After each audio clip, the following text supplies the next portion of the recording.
లగచర్ల కేసులో మాజీ CM KCR BRS working president KTR హస్తం ఉందని ప్రభుత్వం తొలిసారి అధికారికంగా ప్రకటించింది. ఈ కేసును ఎదుర్కొనేందుకు కేసీఆర్ 10 కోట్లు విడుదల చేస్తారని వెల్లడించింది. దీనివల్లే తమ వెనుక కేసీఆర్ కేటీఆర్ ఉన్నారని నిందితులు ధీమాగా చెప్పారని అధికారులు చెబుతున్నారు. హైదరాబాద్ వాసి సురేష్ ను కలెక్టర్ హత్యకు నరేందర్ రెడ్డి పంపారు. చర్చలు లేకుండా దాడి హత్యకు కుట్ర లేపారని కేసీఆర్ కేటీఆర్ పేర్లను రాష్ట్ర ప్రభుత్వం ప్రస్తావించింది. నరేందర్ రెడ్డి రెచ్చగొట్టే ప్రసంగాల పెన్ డ్రైవ్ ను హైకోర్టు అందజేసింది.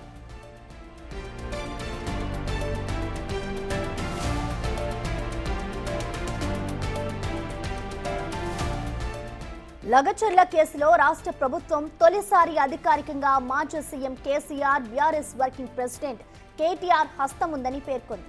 కేసును ఎదుర్కొనేందుకు కేసీఆర్ 10 కోట్లు విడుదల చేశారని వెల్లడించింది. దీనికి సంబంధించిన వివరాలను కూడా సాక్ష్యాలను హైకోర్టుకు అందజేసింది. కొడంగల్ కోర్టు జారీ చేసిన రిమాండ్ ఆదేశాలను కొట్టివేయాలంటూ లగచర్ల కేసులో A1 గా ఉన్న పట్నం నరేందర్ రెడ్డి దాఖలు చేసిన క్వాష్ పిటిషన్ పై జస్టిస్ కె లక్ష్మణ్ ధర్మాసనం విచారణ చేపట్టింది.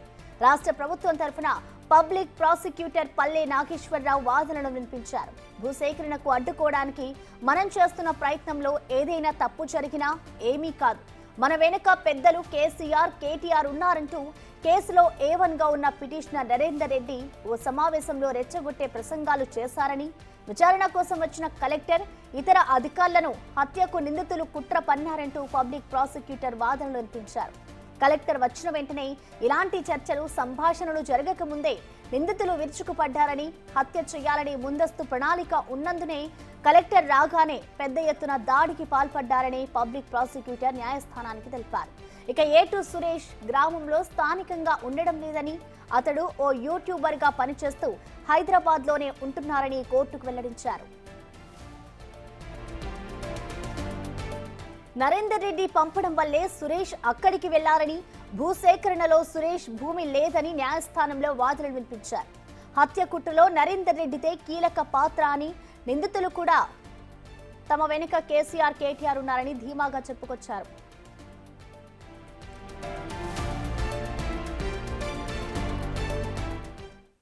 దీనికి సంబంధించిన కంప్లీట్ డీటెయిల్స్ ని మా ఇన్పుట్ ఎడిటర్ పవన్ లైవ్ ధర అందిస్తారు. పవన్, చెప్పండి, ఏదైతే లగచర్లలో కలెక్టర్ పై దాడి జరిగిందో ఈ దాడికి సంబంధించి బీఆర్ఎస్ హస్తం ఉంది అంటూ కూడా ముందు నుంచి ఇటు కాంగ్రెస్ ప్రభుత్వం ఆరోపణలు చేస్తుంది. అది ఇవాళ మొట్టమొదటిసారి అయితే ప్రభుత్వం ముందుకొచ్చి చెప్పింది వాళ్ళే దాడి వెనుక ఉన్నారు అంటూ కూడా చెప్పింది. సో ఓవరాల్ గా అసలు కోర్టులో దీనికి సంబంధించిన వాదనలు ఏ విధంగా జరిగాయి, ఏమేమి వివరాలతో వాళ్ళు ముందుకొచ్చారు పవన్? లగచర్ల కుట్ర కేసులో ఇప్పటిదాకా ప్రధాన ముద్దాయిగా నరేందర్ రెడ్డిని పెట్టారు, A2గా సురేష్ను ఉంచారు. ఇప్పటికే ఈ కేసులో 21 మందిని అరెస్ట్ చేశారు. అయితే తన అరెస్టు అక్రమం, తన పైన పెట్టిన కేసు కొట్టివేయాలంటూ నరేందర్ రెడ్డి హైకోర్టును ఆశ్రయించారు. హైకోర్టులో నరేందర్ రెడ్డి తరఫున అటు హైకోర్టు సీనియర్ న్యాయవాది గండ్ర మోహన్ రావు వాదనలు వినిపిస్తుంటే, ఇటు ప్రభుత్వం తరఫున పబ్లిక్ ప్రాసిక్యూటర్ నాగేశ్వరరావు వాదనలు వినిపించారు. మొట్టమొదటిసారిగా రాష్ట్ర ప్రభుత్వం అంటే అధికారికంగా ఈ కుట్ర కోణంలో కేసీఆర్ పేరును నిన్న న్యాయస్థానంలో ప్రస్తావించారు.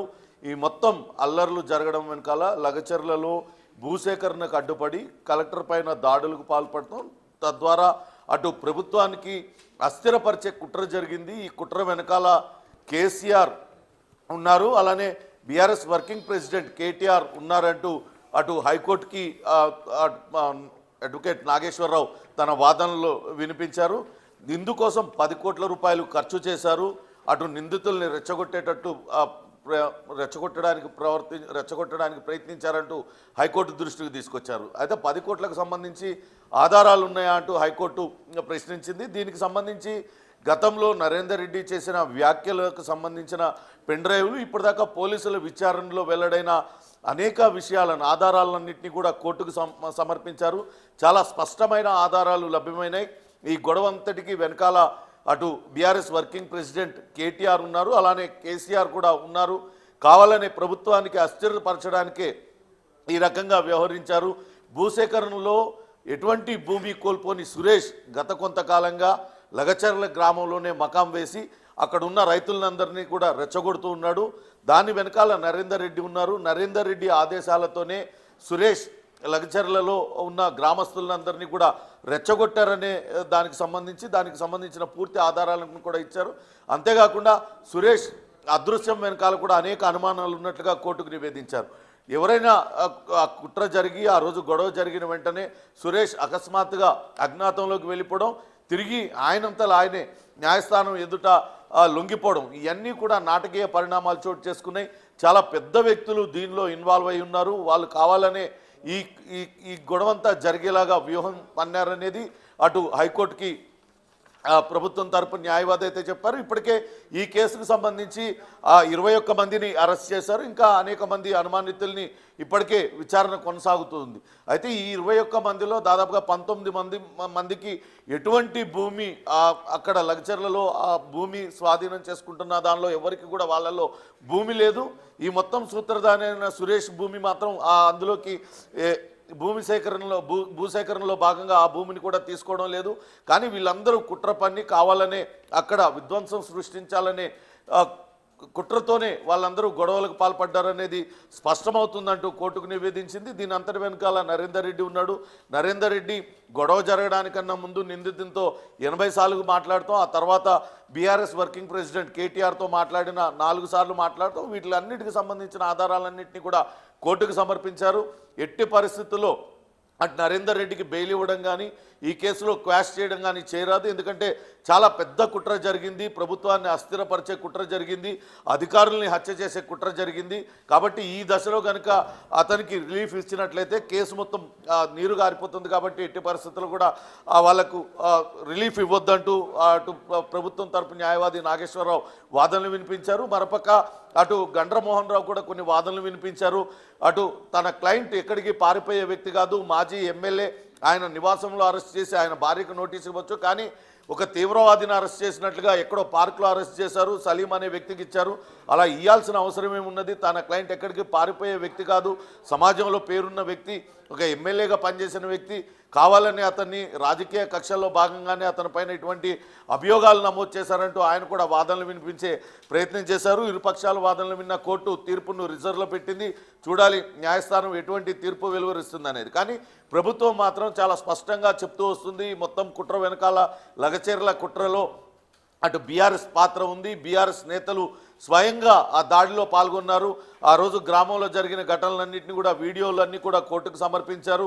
ఆ కలెక్టర్ను నమ్మించి ఒక ఊరు నుంచి ఇంకో ఊరికి తీసుకెళ్ళడం, అక్కడ ఒక్కసారిగా మూకుమ్మడిగా అధికారులపైకి దాడికి పాల్పడటం, ఇవన్నీ కూడా వీటికి సంబంధించిన ఆధారాలన్నింటినీ కూడా కోర్టుకైతే సమర్పించారు. ఖచ్చితంగా దీని వెనకాల బీఆర్ఎస్ నేతలే ఉన్నారనేది ప్రభుత్వం అధికారికంగా నిన్న కోర్టులో అయితే తేల్చి చెప్పింది. ప్రసూన పవన్, అలాగే చూసుకుంటే A1గా ఉన్న నరేందర్ రెడ్డి కూడా ఆయన క్వాష్ పిటిషన్ వేస్తారు. దీనికి సంబంధించి కూడా కోర్టులో విచారణ జరిగింది. మరి దీనికి సంబంధించి అసలు విచారణ ఏ విధంగా జరిగింది? మరోవైపు చూసుకుంటే కేసీఆర్ 10 కోట్లు కూడా ఇచ్చారు అంటూ కూడా ప్రూవ్ చేస్తున్నారు ఇటు ప్రభుత్వ తరపు లాయర్. అసలు కోర్టులో మొత్తంగా ఎలాంటి వాదనలు జరిగాయి అనుకోవచ్చు పవన్? అయితే మొదటి నుంచి కూడా నరేందర్ రెడ్డి తరపు వాదనలు వినిపిస్తున్న గండ్రమోహన్ రావు ఇది పూర్తిగా రాజకీయ ప్రేరేపితమైన కేసు. కేవలం తన క్లయింట్ అక్కడ ఉన్న రైతులకి సంఘీభావంగా వెళ్ళారు. ఆయన నియోజకవర్గం కాబట్టి ఆ నియోజకవర్గంలో రైతులు భూములు కోల్పోతున్నారు, వాళ్ళు ఆవేదన వ్యక్తం చేస్తున్నారు కాబట్టి అక్కడికి వెళ్ళారనేది అక్కడ గండ్రమోహన్ రావు చెప్తున్న వాదన. కానీ ప్రభుత్వం తరపు న్యాయవాది కావచ్చు, అటు ప్రభుత్వం ఇచ్చిన పోలీసులు అనేక ఆధారాలు సేకరించారు. వాస్తవానికి ఘటన జరగడానికన్నా ముందే కొద్ది రోజుల క్రితమే మరొక ఘటన కూడా లగచర్ల గ్రామంలోనే చోటు చేసుకుంది. అక్కడికి వచ్చిన ఒక కాంగ్రెస్ నాయకుడిని గదిలో నిర్బంధించారు, పంచాయతీ కార్యాలయంలో నిర్బంధించారు. ఆ సమయంలో కూడా పోలీసులు వాళ్ళని బలవంతంగా విడిపించాల్సి వచ్చింది. అంటే అప్పటి నుంచి కూడా వీళ్ళు అక్కడ గొడవ చేయడానికి కుట్ర పన్నారు అనేది స్పష్టమవుతుంది. దీనికి సంబంధించిన ఆధారాలన్నింటినీ కూడా కోర్టుకు సమర్పించారు. అయితే నరేందర్ రెడ్డి తరపు న్యాయవాదులు మాత్రం ఈ కేసుతో తన క్లయింట్కి ఎటువంటి సంబంధం లేదు, ఆయన నియోజకవర్గం కాబట్టి అక్కడ రైతులకి సంఘీభావంగా వెళ్ళారు, ఈ అసలు అరెస్టే అక్రమం, రిమాండ్ రిపోర్ట్లో తప్పులు ఉన్నాయి, ఏదైతే అరెస్టు చేసిన అప్పుడు ఇచ్చిన నోటీస్ సలీం అనే వ్యక్తికి ఇవ్వడం సరికాదు, ఆయన భార్యకు మాత్రమే ఇవ్వాలి, ఇటువంటి వాదనలన్నీ కూడా వినిపిస్తూ వచ్చారు. కానీ పోలీసులు అటు ప్రభుత్వం తరపు న్యాయవాది కూడా ఆ రోజు ఏం జరిగింది, ఎందుకు ఆయన్ని ఎక్కడ అరెస్ట్ చేయవలసి వచ్చింది, ఎక్కడ అరెస్ట్ చేశాము, అరెస్ట్ చేసిన తర్వాత నోటీసులు ఎవరెవరికి ఇచ్చాము, వీటి వివరాలన్నింటినీ కూడా కోర్టుకి ఇచ్చారు. కోర్టు రెండింటిని ఇరు వర్గాల వాదనలను కూడా పరిగణలో తీసుకుంది, తన నిర్ణయాన్ని వెలుబుచ్చుతానంటూ చెప్పింది. ప్రస్తుతానికైతే తీర్పు రిజర్వ్లో ఉంచింది. రేపు దీనికి సంబంధించిన తీర్పు వెలువడే అవకాశం ఉంటుంది. Prasanna. Right Pawan, thank you.